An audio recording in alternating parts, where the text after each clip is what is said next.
The memory of the truck's grill filling my vision was sharper than any pain I'd ever known. The squeal of tires, the impact that shattered my bones, and the cold, rough asphalt against my cheek. It was all so vivid. But sharper still was the image that preceded it. My own son Julian clinging to the arm of a woman named Isabella Cruz, his face a mask of pure disgust as he looked at me. "Why are you here?" he had spat, his voice cutting deeper than any physical wound. "Why are you ruining my family?" And beside him Liam, my husband, stood in silence. His inaction was a confirmation, a final verdict on a life I had wasted on them. I died on that street, surrounded by the opulence of the Sterling family's estate, a filthy old rat driven into the gutter. But when I drew my next breath, I was not in the afterlife. I was back in our small sun-drenched kitchen in Oak Haven, the scent of wild mushrooms I had just gathered still clinging to my clothes. I was back on the day the Sterling family came to take him away. The hum of luxury car engines was a familiar drone in my ears, a sound that had once heralded both hope and despair. Through the window, I saw the line of black vehicles clogging our narrow dirt road, looking as out of place as swans in a pigsty. My husband, Liam Sterling, was in the yard teaching our son Julian how to write Chinese characters. He was always teaching him something, things I could never grasp. Julian's brush stopped mid-stroke, a blot of ink spreading like a dark omen across the rice paper. But Liam remained perfectly calm. "Julian," he said, his voice even and measured the way it always was. "I told you before, writing is training the heart. Your heart must be steady." I watched from the doorway, my basket of mushrooms heavy on my arm. I had lived this moment before. I knew the script. The Sterling family, a powerful clan from the city of Meridian, had finally found their lost son after 6 years. Liam, who had washed up on the riverbank near our village with no memory, was their heir. Last time, my heart had been a frantic bird beating against my ribs. This time it was a stone. Cold and still. After the initial tearful reunion, where Liam's mother, in her designer clothes, had taken one look at me and screamed as if seeing a monster, they left, promising to return the next day for him. Liam told them he needed to pack and that he would be bringing 2 people with him. The villagers whispered, their voices thick with envy. "Oh, Ilara, you're about to go to the city and live in wealth. Your suffering is over." They had forgotten. They forgot how I found Liam broken and feverish and dragged him home on a rickety cart.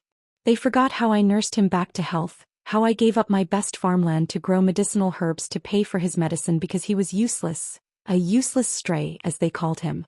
They forgot how my reputation was shredded for housing a strange man, and how he, out of a sense of obligation or perhaps pity, had married me. Our wedding was small. We handed out red-dyed eggs. For a time he was mine alone. But that man was gone. The man in my yard, with his innate nobility shining through his simple clothes, was Liam Sterling. When I returned from selling my mushrooms in the village, the scene in my own home was a perfectly crafted portrait of a happy family that I was not part of. Isabella Cruz was teaching Julian English. Her voice was soft and melodic. "You have to study hard, Julian. Children your age in Meridian are already fluent."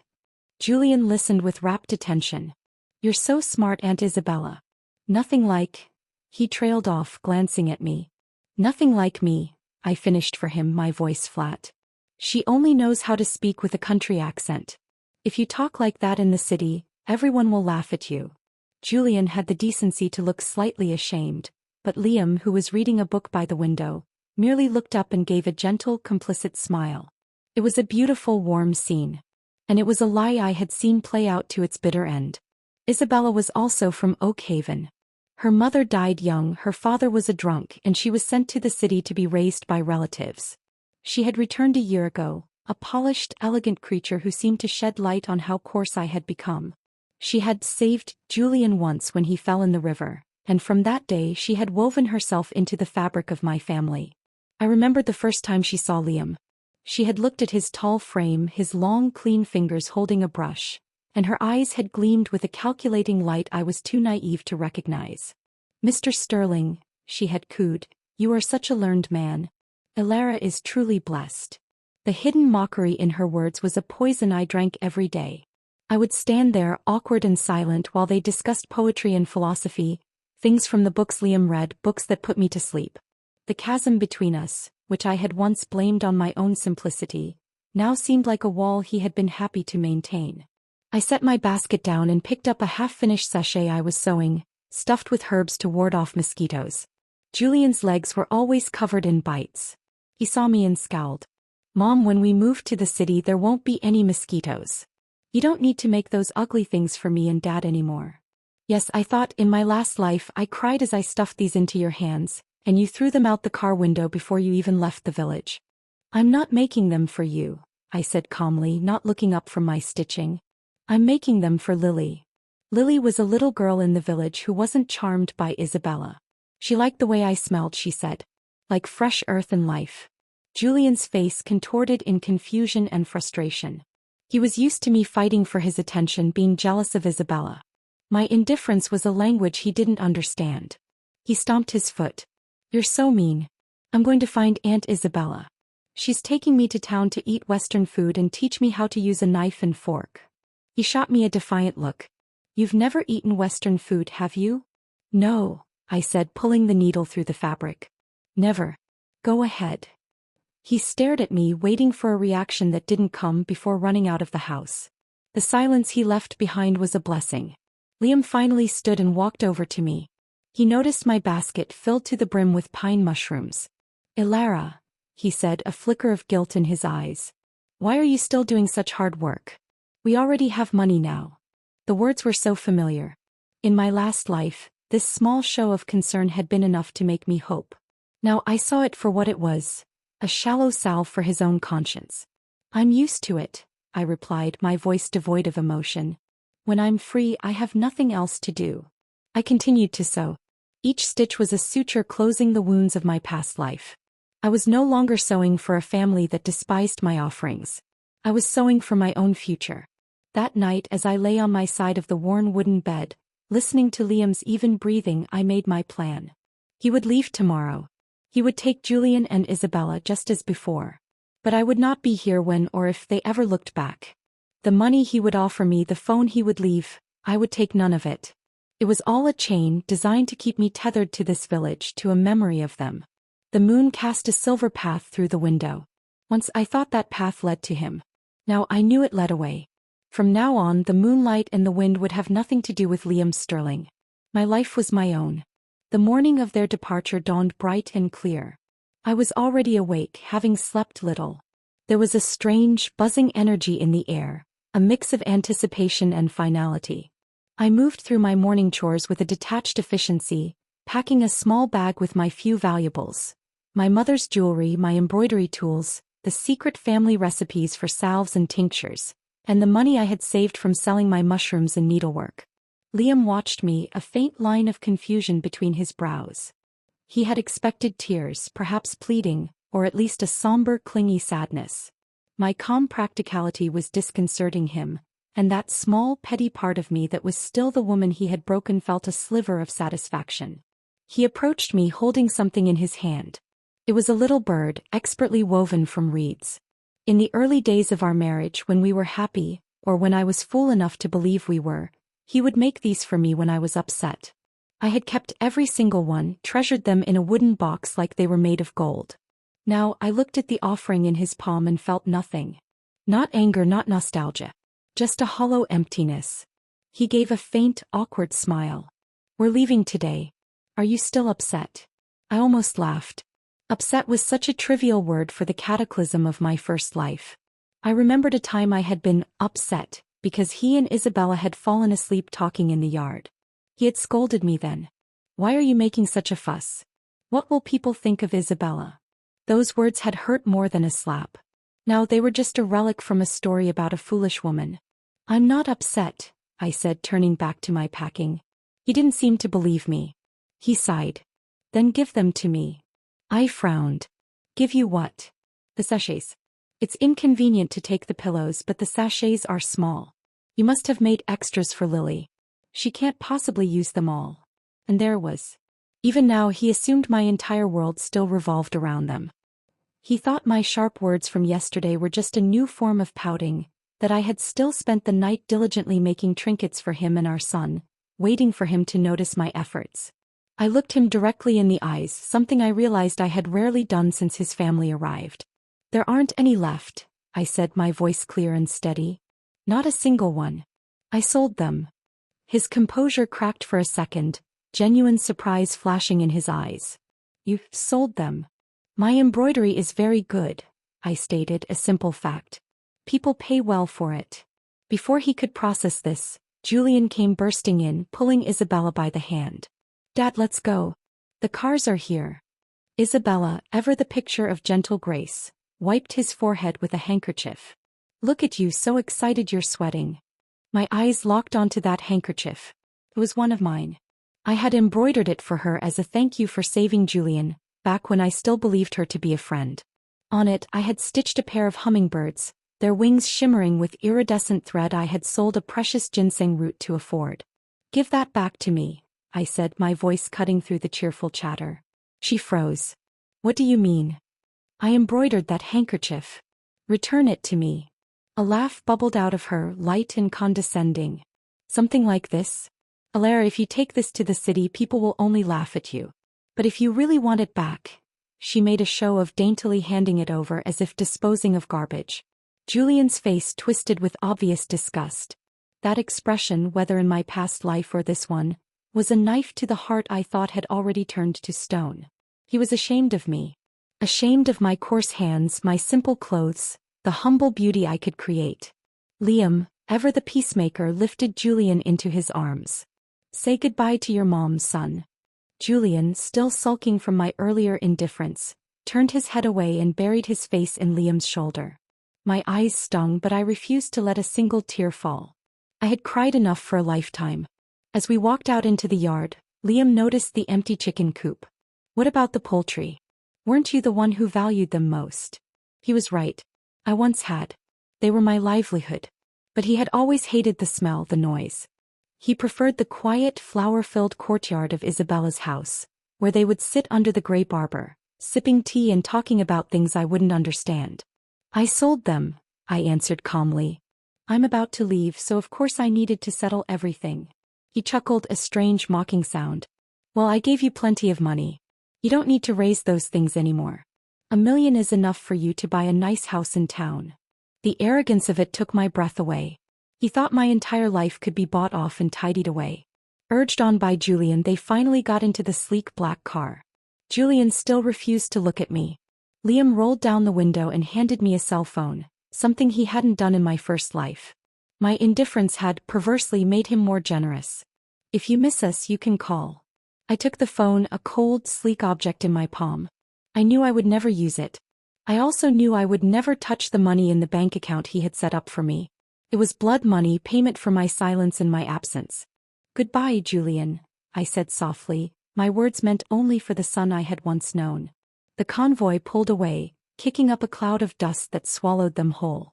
I stood there until the last glint of sunlight on chrome disappeared around the bend in the mountain road. The silence that descended was profound, broken only by the chirping of sparrows and the whisper of the wind through the pines. I turned and walked back into the house that was no longer my home. It was just a structure now, empty of the ghosts that had haunted me.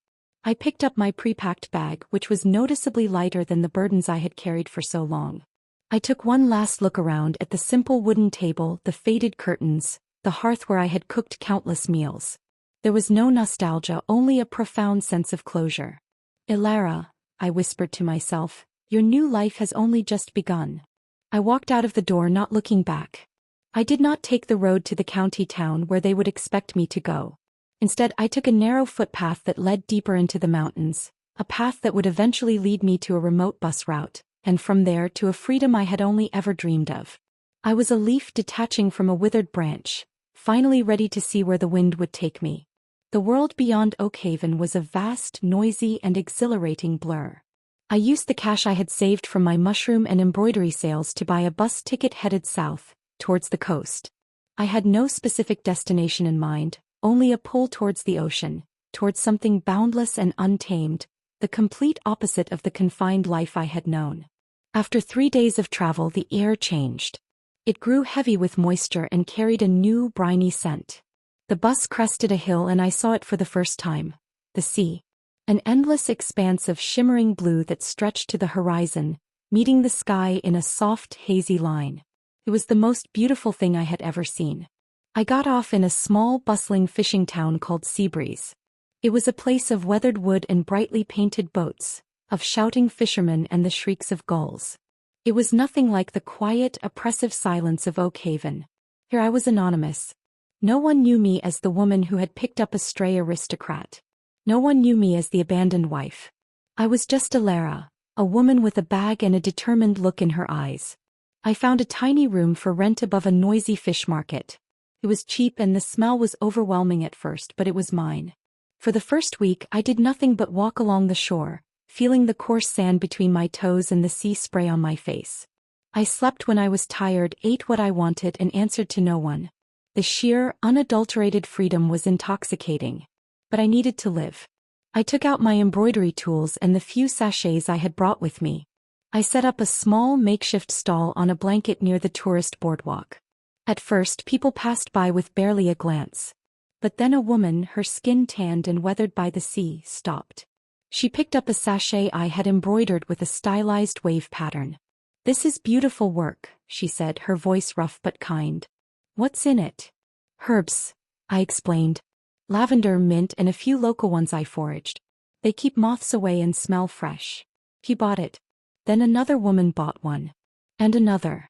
My simple, functional art, which had been scorned by my own family, was appreciated here. The money I earned was mine, earned by my own skill with no ties to the sterling name or fortune. With my new earnings I invested in better threads and fabrics. I began making more elaborate pieces. Delicate handkerchiefs with seashell motifs, wall hangings with scenes of the fishing boats at dawn. They sold faster than I could make them. One day I remembered the secret skincare recipes my mother had taught me, formulas that had been passed down through generations of women in my family. They required rare herbs and oils I could never have afforded in Oak Haven. But now, with money in my pocket, I could. I spent days in the hills surrounding Seabreeze, foraging for the specific plants I needed. I bought pure oils and beeswax from the local market. In the quiet of my little room I began to experiment. I created a facial cream from sea buckthorn, calendula, and camellia oil. I made a toner from witch hazel and rose water. I started using them on myself. The years of sun and wind and hard labor had left my skin rough and weathered. But slowly, under the care of my own creations, it began to change. It became softer, smoother, the dullness giving way to a healthy glow. The lines of worry around my eyes seemed to soften. I looked in the small, cracked mirror one morning and saw a glimpse of the young woman I had been before hardship had worn me down. Not the village beauty, but a woman with clear, bright eyes and a quiet strength in her face. The women who bought my embroidery noticed. "Alara, what have you been doing? Your skin looks wonderful." I started giving them small samples of my creams. Soon they were coming to me not just for embroidery but for my magic potions. I earned enough to rent a small, proper shopfront with a room in the back. I painted the walls a clean, fresh white and arranged my wares on simple wooden shelves. I called it simply, Alara's. My life was full. My days were spent creating, talking to customers, and walking by the sea. I was happy in a way I had never thought possible. The memory of Liam and Julian became like old photographs, faded and distant, evoking a sad nostalgia but no longer a sharp pain. Meanwhile, unbeknownst to me, my absence was causing ripples in a world far away. Liam Sterling lay on a luxurious king-sized bed in the Sterling estate in Meridian. The mattress was softer than any cloud, the room temperature perfectly controlled. But he couldn't sleep. The silence was deafening. He was used to the sounds of the village at night. The chirping of crickets, the rustle of the wind in the bamboo, the occasional lowing of a cow. Here there was only a sterile quiet. He tossed and turned, a strange restlessness gnawing at him. He missed the scent of the herbal sachets I used to make, the ones that had filled our humble home with a clean, earthy fragrance. The sandalwood incense that permeated the estate was suddenly cloying and heavy. He spent the first few nights in Meridian staring at the ornate ceiling, a vague sense of loss haunting him. Julian was struggling too. The rigid formality of the Sterling household was a shock. He was scolded for his table manners, for his posture, for the way he spoke. He missed the simple hearty meals I used to cook where he could eat with gusto. Here every meal was a performance. One evening, after a long day of etiquette lessons, Julian came to Liam, his lower lip trembling. Dad, my legs hurt from standing so straight. Liam tried to massage them, but his touch was clumsy and unfamiliar. You're not doing it right, Julian whined. Only Mom knows how. He looked up at Liam with wide, pleading eyes. Tell me a story. The story about you and Mom. Liam, taken aback, began to speak. He told Julian about how he had been found, injured and memoryless, and how I had saved him. She wasn't afraid of anything, he said, his voice growing soft with a memory he had long suppressed. She was beautiful too. So fierce and alive. As he spoke the words, he was forced to confront the truth. He had once loved that fierce, alive woman. He had loved her enough to marry her. But as the years had ground her down, as she had become coarse from constant work and worry, he had let that love turn to disdain. He had allowed himself to be charmed by Isabella's polished ease, forgetting that my roughness was a testament to the battles I had fought for him and for our son. A resolve hardened within him. He looked at Julian. In a few days we'll go visit your mother. But when they finally returned to Oakhaven, the house was empty. Not just empty of people, but empty of me. My spirit was gone. The neighbor said I had left the same day they did. The phone and the bank card were neatly placed under my pillow, utterly untouched. In that moment, standing in the silent, dusty house, Liam felt the first true chill of panic. This wasn't a tantrum. This wasn't me waiting to be coaxed back. I had vanished. And for the first time, Liam Sterling understood that he had lost something precious, something that no amount of money or power could ever get back. A year passed in Seabreeze. My small shop had become a local institution. Women from all over the county came for my embroidery and my skincare products. I had even hired 2 local girls to help me, teaching them the basics of embroidery. I was no longer just surviving, I was thriving. The woman in the mirror was confident, her eyes held a light of their own, and her smile came easily. It was on a quiet afternoon while I was sorting through a new shipment of silk threads, that a man walked into my shop. The bell above the door chimed and I looked up with my customary greeting, which died on my lips. He was tall and well-dressed in a city suit that looked out of place among the rustic shelves of my shop. But it was his face that stole my breath. He had the same strong jawline and intense eyes as Liam Sterling. This was a relative. Can I help you? I asked, my voice carefully neutral. He gave me a charming, practiced smile. I certainly hope so. My name is Marcus Sterling. I'm the deputy manager of the Lumina Cosmetics brand, under Sterling Corporation. He looked around the shop with an appraising eye. I've heard remarkable things about your herbal formulas. I'm here to see if we can do business. I'd like to buy the patent rights. My blood ran cold.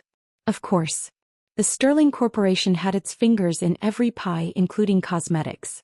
My success had been just large enough to appear on their radar. I had built this life with my own 2 hands, and now the shadow of that family was falling over it. I'm not interested in selling, I said, turning my back to him to arrange some bottles on a shelf, my hands trembling slightly. Please, ma'am, he persisted, his tone becoming wheedling. Just hear me out. The offer would be very generous. You could live comfortably for the rest of your life. Think of the people your products could help on a larger scale. I turned back, my expression stony. My answer is no. To my astonishment, he didn't leave. Instead, he leaned against the counter, his smile turning boyish. Well, if I can't sign the contract, my father will cut off all my allowance. You'd be saving me from a life of poverty. He was joking, but there was a thread of truth in it. He was clearly the playboy of the family, sent on this errand to prove his worth. I remained unmoved. That is not my problem. Yet he stayed. He rented a room in the town and began appearing at my shop every day, offering to help. He was useless at first, fumbling with boxes and confusing orders, but he was persistent. He was also a flirt, his compliments flowing as easily as the tide. I kept my face a mask of calm indifference. My husband and son were both doomed by me, I told him flatly one day, using the same excuse that had worked on the village matchmakers. Haven't you heard the rumors? My fate is harsh. Instead of being deterred, his eyes lit up with intrigue. I'm a risk-taker, he declared. I let him stay if only because he was, as I told myself, free labor. But a small, treacherous part of me was amused by his antics. He was so different from the stern, reserved Liam. He was all surface charm and easy laughter. One day he was on a video call, his back to me. Cousin, I'm still here, he was saying, his voice strained. Once I wrap this up, I'll come back. She's a tough nut to crack. By chance, I walked across the back of the shop, entering the camera's frame for a split second. The line on the other end went dead silent. Then a cold, familiar voice that sent a jolt through my entire body came through the speaker. Ilara. It was Liam. You've made me search so hard for you. The connection was cut. Marcus looked at me, a mixture of guilt and shock on his face. The game was up. The next day they arrived. A sleek, dark car pulled up outside my shop. The door opened and Julian tumbled out, running into the shop before I could even react. Mom, he cried, throwing his arms around my waist and holding on tightly. Dad and I finally found you. In the past, he had only ever clung to Isabella that way. The feel of his small arms around me was a physical shock, awakening a deep maternal ache I had worked so hard to bury. Then Liam stepped in. He looked older, more tired, but his bearing was as regal as ever. His eyes swept over my shop, over me, taking in the changes. His expression was calm, but his eyes held a burning, possessive confidence as they settled on me. It's been a year, Ilara, he said, his voice low. I've been searching for you for a year. Aren't you done being angry? Finding me shouldn't have been easy, I thought numbly. They didn't have a single photograph of me. I had been erased so completely from their lives. I gently, firmly pried Julian's arms from me. The action felt like tearing out a part of my own soul.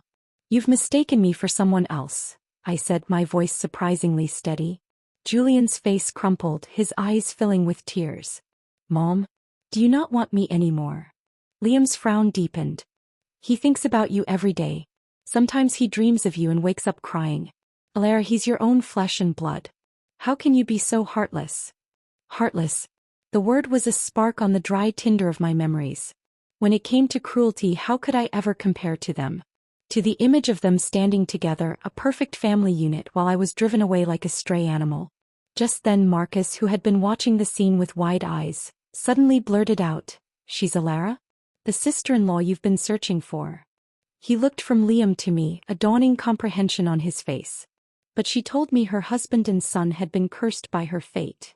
Liam's face darkened instantly, a storm gathering in his eyes. Marcus, however, seemed to find a sudden backbone. He shrugged. If that's the case, maybe you two were never meant to be. Cousin, don't force what isn't fated. Liam shot him a look of pure ice. You don't want that new sports car anymore, do you? Marcus hesitated for a second, then clenched his jaw. A car can always be bought again. But if you lose your wife, you'll never win her back. The words hung in the air, stark and true. They seemed to pierce straight through Liam's composure. He was furious. She is your sister-in-law. Then why is she here all alone? Marcus shot back, his chin lifted in defiance. Enough. I finally spoke, my voice slicing through their ridiculous confrontation. The sound startled both of them into silence.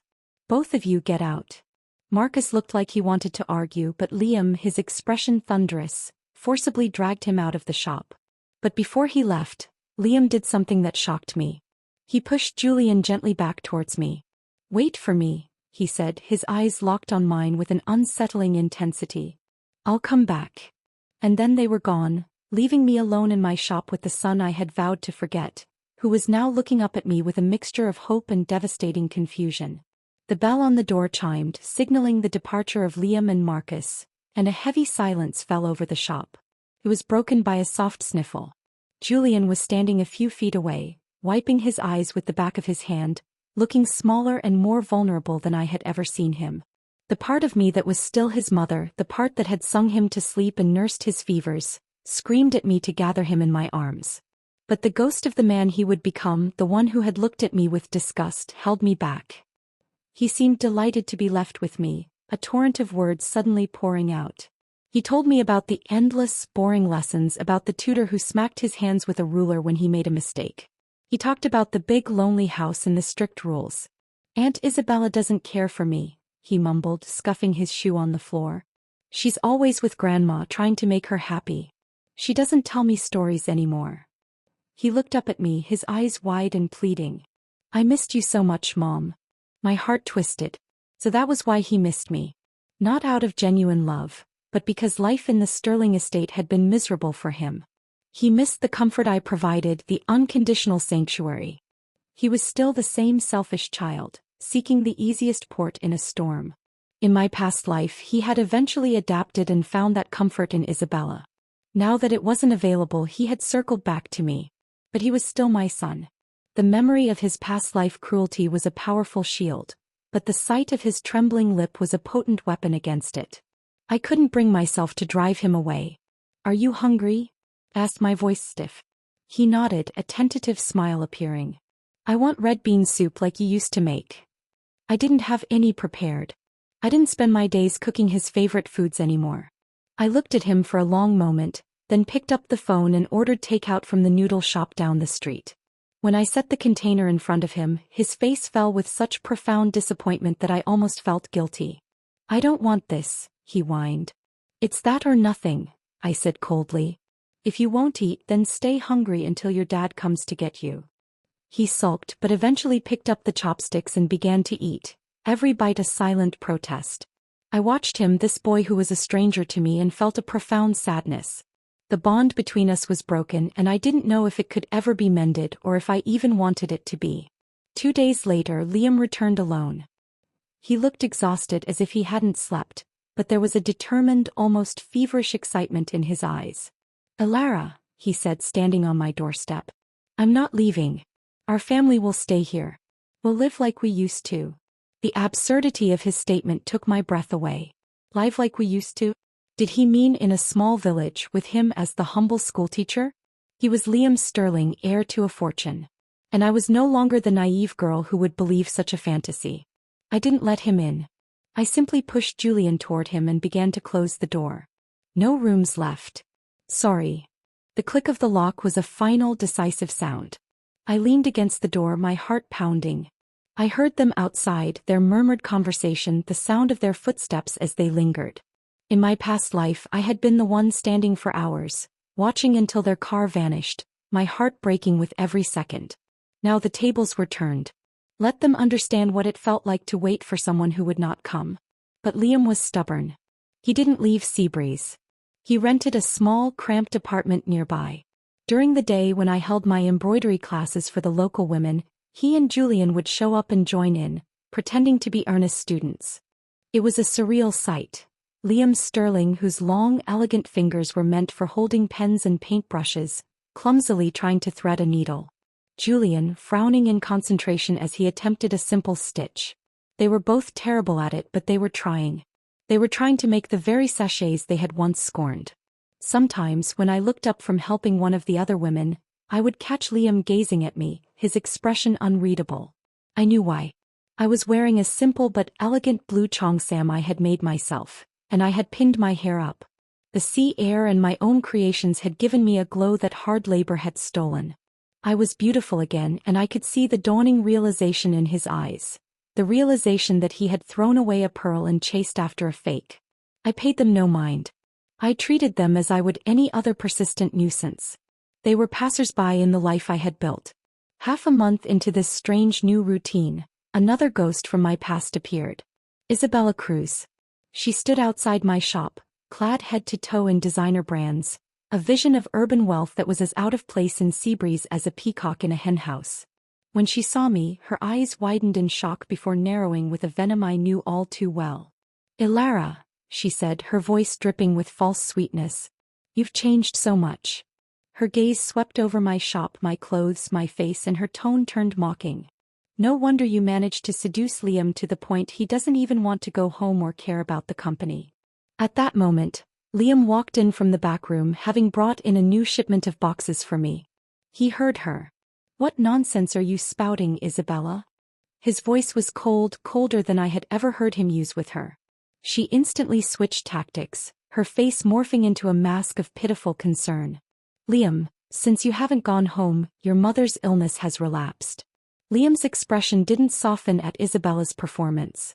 If anything, it grew harder. "Stay by her side. That's enough," he said, his tone flat and final. "Why don't you just focus on playing Victoria?" he added, referring to his late sister whose likeness she bore. The words were a dismissal, a brutal stripping away of her perceived status. Playing Victoria meant she was nothing more than a living monument, a comfort for a sick woman with no real claim to the Sterling name or legacy. The moment Mrs. Sterling recovered, Isabella would be an outsider again. I saw the color drain from Isabella's face. The carefully constructed facade of the gracious, destined matriarch cracked, revealing the desperate woman beneath. To go from the brink of unimaginable wealth to being relegated to a mere companion was a fall she could never accept. Suddenly she spun on her heel, her designer shoes scraping against my clean floor. She didn't look at Liam. She looked at me, and with a dramatic flourish she dropped to her knees. The local women in my class gasped. Her voice broke, a masterclass in manufactured agony. "Alara, please. I'm begging you. Let Liam go." Tears, real or feigned, welled in her eyes. "Because of you he's fighting bitterly with his family. He refuses to return home if he can't take you with him. My uncle's blood pressure has spiked from anger. My aunt can't handle the shock. The company is suffering. Please, for the sake of the family, let him return." The audacity was breathtaking. I had fled. I had built a new life, a world away from them. They were the ones who had hunted me down, who had shattered the peace I had carved for myself. And yet, in her twisted narrative, I was the seductress, the homewrecker, the one who wouldn't let him go. I felt a cold fury settle in my veins. I looked past her kneeling form, my eyes locking with Liam's. He looked torn, angry at her theatrics, but also, I could see, uncomfortable with the truth in her words. His family was in an uproar because of him. Because of me. "If you don't leave," I said, my voice low and clear, cutting through her sobs, "I'll sell my patent to Venora." The air in the shop stilled. Even Isabella's crying hitched. Liam's face went pale. Venora was the Sterling Corporation's most vicious competitor in the cosmetics industry. My herbal formulas, the very ones Marcus had been sent to acquire, were potent enough to be a game-changer. If they fell into Venora's hands, it would be a catastrophic blow to his family's business. He knew I wasn't bluffing. The past few weeks had shown him a woman of steel and resolve, a woman who had walked away from everything without a backward glance. If the well-being of his own son couldn't sway me, the Sterling Corporation's profit margins certainly wouldn't. I saw the moment he yielded. It was in the slight slump of his shoulders, the way the defiant light in his eyes guttered out. The unshakable Liam Sterling, who had always held all the power, was finally being checkmated, and by the woman he had considered beneath him. He looked at me, and for the first time, I saw something raw and unguarded in his gaze. Not possession, not calculation, but a profound, bewildered loss. "You hate me that much?" he asked quietly, the question meant only for me. I shook my head, the cold fury receding, leaving behind only a vast empty plain of certainty. "I used to," I said. "In my last life, when I died, I thought that if I could ever meet you again, I wouldn't save you. Not kicking you while you were down would already be enough." I saw him flinch, but I continued. "But this past year I focused on my work and cared for myself. I've become better. I realize there's nothing left to hate. I rarely even think of you anymore." I met his eyes, holding his gaze with a steadiness that seemed to unnerve him. "Because the truth is, I don't love you anymore. Hate isn't the opposite of love, Liam. Forgetting is." The words hung in the air, a final, absolute verdict. He stood there, absorbing them, and I watched as the last vestiges of his hope crumbled to dust. He had come here expecting to find a heart he could win back with persistence. He found a fortress with the gates permanently sealed. Finally he nodded, a short, jerky motion.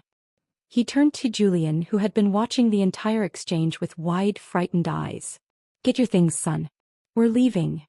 Julian began to sob, great, heaving cries that tore at the shreds of my maternal instinct. He ran to me, clinging to my legs. "No. Mom, don't make me go. I'll be good, I promise. I won't complain anymore." His small hands fisted in my dress. The memory of my past life death, of his disgusted face, flashed before my eyes. But this was a child, my child, begging not to be sent away. The conflict was a physical pain in my chest. I couldn't forgive them. I couldn't go back. But I also couldn't be the source of such utter desolation in his young eyes. I knelt down, gently prying his fingers loose. His face was blotchy and tear-streaked. "Go back with your dad," I said, my voice softer than I intended. "You can come again during summer break." He looked up at me, his grip tightening. "What if I come then and you've already left?" he whispered, his fear a palpable thing. The question held the echo of a lifetime of abandonment. I held out my pinky finger. We'll make a promise. I won't go back on it. He linked his small pinky with mine, a fragile thread of trust. I stood up and looked at Liam. His face was a mask of stoic defeat. Thank you, he said, his voice hoarse. Then he added, the words sounding like a vow torn from his very soul, Elara, I won't give up. But as he led a sobbing Julian away, I knew he was wrong. He had already lost. He just didn't know it yet.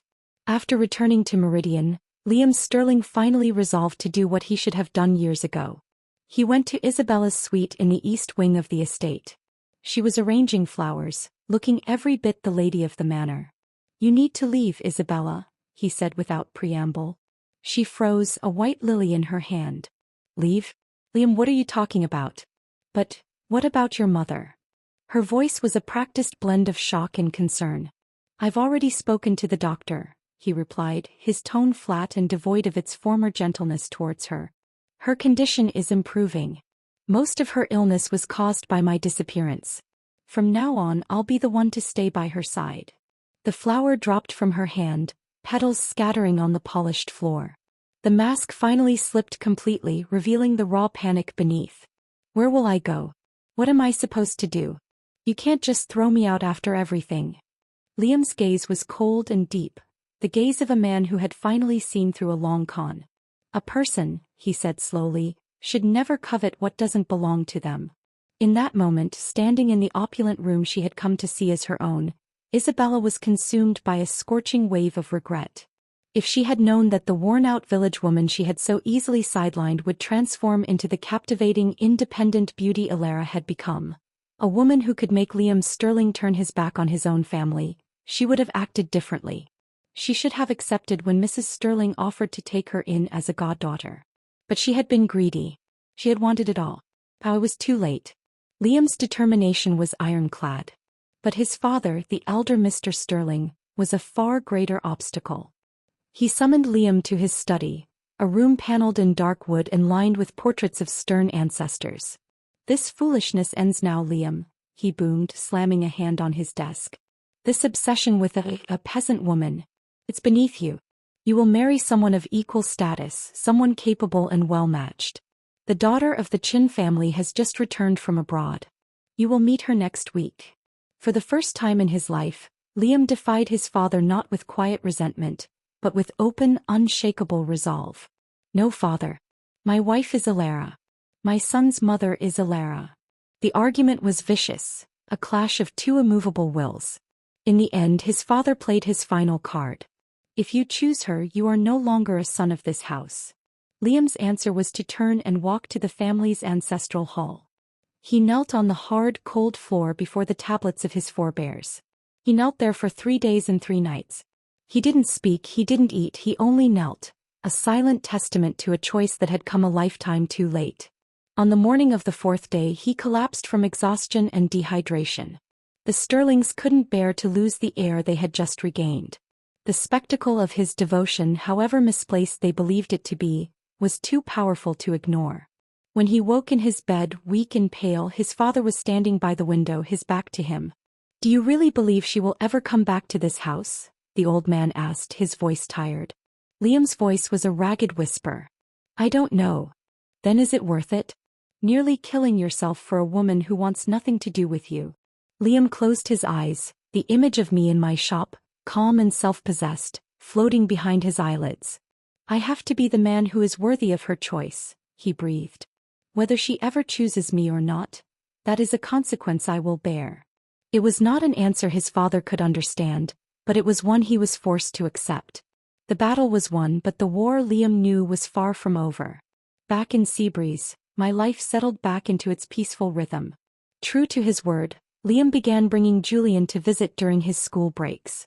I didn't welcome them with open arms, but I didn't shut the door in their faces either. I maintained a polite, almost clinical distance. I watched them, trying to discern if their newfound fondness was truly for me, or merely for the light of independence and success I now carried. My heart had died in my past life. It could not be so easily warmed back to life. Liam, in a turn that was both baffling and oddly endearing, began to learn how to cook. He who had never so much as boiled water in Oakhaven, would stand in my small kitchen, frowning at a recipe book, attempting to recreate the simple hearty dishes I used to make. They were often oversalted or undercooked, but he persisted. Julian no longer found me annoying. Instead, he followed me around the shop, peppering me with questions. "Mom, I saw you on a local business feature on TV. My classmates all said my mom was beautiful and cool." The unhidden vanity in his voice was still there, a remnant of the sterling entitlement, but it was tempered now with something that looked like genuine pride. One day he told me, "Aunt Isabella is gone." The woman the Sterling family had once expected to become their matriarch had vanished, leaving no forwarding address. Suddenly, I was reminded of my past life, and a question I had never dared to ask bubbled to the surface. I looked at Julian, my head tilted. "Do you really think your mom," I asked, "a woman from a remote village, could ever handle being the mistress of the Sterling family?" He didn't even hesitate. He smiled, a bright, easy smile that reminded me of the little boy he'd once been. "Mom," he said as if it were the most obvious thing in the world, "whoever you are, that's exactly what the mistress of the Sterling family should be." The words were flattering, but they landed on the barren ground of my skepticism. They were the words of a child in love with a new version of his mother, and a man intoxicated by a memory he had only just begun to cherish. I had clung to such sweetness in my first life, and it had sustained me through years of neglect. I would not make that mistake again. I heard through the grapevine via a suddenly chatty Marcus what had become of Isabella. Accustomed to wealth and luxury, she could never return to a simple life. She had latched on to a wealthy industrialist in his 50s, only to be publicly humiliated and stripped of her possessions by his wife. After that, she drifted from one wealthy man to another, a ghost of her own ambition, her beauty fading faster than her fortunes. Meanwhile, I lived my simple, fulfilling life. I kept a distant, lukewarm relationship with Liam and Julian. Our village was remote, but business was business. I eventually sold the patent for my herbal formulas to the Sterling Corporation, not for a flat fee but on a generous, lifelong profit-sharing basis. Who, after all, doesn't want to make money? Liam handled the negotiations himself. The contract was fair, and it secured my financial independence forever. It was a final, clean severance of the strings of obligation. Liam never remarried. Both at home and in his office he hung my photographs, old, grainy ones from the village that I didn't even know existed, and a new one taken secretly by Julian of me laughing in my shop. Everyone in Meridian knew I was his one and only wife, the great unattainable love of his life. And so, things stayed like that year after year. A quiet, unspoken stalemate. The invitation came on heavy, cream-colored stock, embossed with the Sterling family crest. Julian's coming-of-age ceremony. It was accompanied by a separate handwritten note from Julian himself. "Mom," it read, "all these years you didn't want to come home and we respected your wishes. But this is my ceremony. Please, I want you there." The words were simple, but they tugged at a deep, complex chord within me. I thought back to my past life, to the same event that had been the stage for my ultimate humiliation and death. The emotions were a tangled skein of silk, grief, bitterness, and a strange, detached pity for the woman I had been. Liam and Julian came to Seabreeze to personally escort me. Julian, now a young man of 18, stood nearly a head taller than me, his youthful features hardening into a handsomeness that was all sterling, but his eyes when he looked at me held a cautious, hopeful warmth that was new. "Will you come, Mom?" he asked, his voice deeper, but still holding a trace of that childhood uncertainty around me. Liam stood behind him, silent. He had aged well, the lines on his face adding a gravity that suited him. He didn't press, didn't plead. He simply waited, his eyes holding a question he no longer had the right to ask. I looked at my son, at the ghost of the little boy who had clung to me, and at the man he was becoming. I looked at the shop I had built, the life I had forged with my own hands. I was no longer the woman who could be broken by their world. I was Alara, the business owner, the artisan, the woman who had chosen herself. In the end, I went with them. The Sterling estate was just as I remembered it from my first life. A sprawling, intimidating monument to wealth and power. But this time I did not enter as a shabby, unwelcome intruder. I arrived in a car driven by Liam, wearing a gown I had designed and embroidered myself, a deep emerald green that echoed the pine forests of Oakhaven but was cut with the sleek, modern lines of the city. My skin glowed, my posture was straight, and my eyes held a calm, unassailable peace. Because of my presence, the banquet was even grander than it had been in my previous life. The rarely seen mistress of the Sterling family was finally making an appearance. The ballroom was a sea of glittering jewels and curious, assessing stares. I saw the memories of my past life overlap with the present. I saw the spot where I had been standing when Julian had rejected me. I saw the path I had been driven down towards the waiting truck. But the feelings were distant, like echoes from a story I had read long ago. Guests flocked to toast me. Powerful men and elegant women vied for my attention, their curiosity thinly veiled behind polite smiles. I smiled back, a faint, graceful curve of my lips, and accepted their greetings with a dignity that came not from my name, but from my own unshakable sense of self. I saw Liam watching me from across the room, a strange, wistful pride in his eyes. He saw that I was not overwhelmed, not cowed. I moved through his world not as an imposter but as an equal on my own terms. Julian found me later, his face flushed with happiness and champagne. He slipped his arm through mine, a proprietary, proud gesture. "Everyone says you're the most beautiful woman here," he whispered. I patted his hand. In this life, his affection was not a lifeline I needed to survive. It was simply a gift which I could accept or refuse. And tonight I chose to accept it. Later, as the party swirled around us, Liam approached me. The music was soft and the terrace doors were open to the cool night air. "Thank you for coming, Alara," he said. It means everything to him. I nodded, looking out at the manicured gardens. "He's my son." There was a long silence. The unspoken words hung between us, a lifetime of mistakes and regrets. "I was a fool," he said finally, his voice low. "I had a treasure in my hands and I threw it away because it came in a plain box." I turned to look at him. The moonlight silvered his hair and for a moment, I saw the ghost of the man I had loved, the man who had woven me grasshoppers and promised me a future. But the love was gone and in its place was something else. A quiet respect, a hard-won peace. "The box wasn't plain, Liam," I said softly. "You just never bothered to look inside." He had no answer to that. He simply bowed his head, accepting the truth of it. I stayed for the duration of the ceremony, playing my part flawlessly. I was gracious, I was charming, I was the picture of a serene matriarch.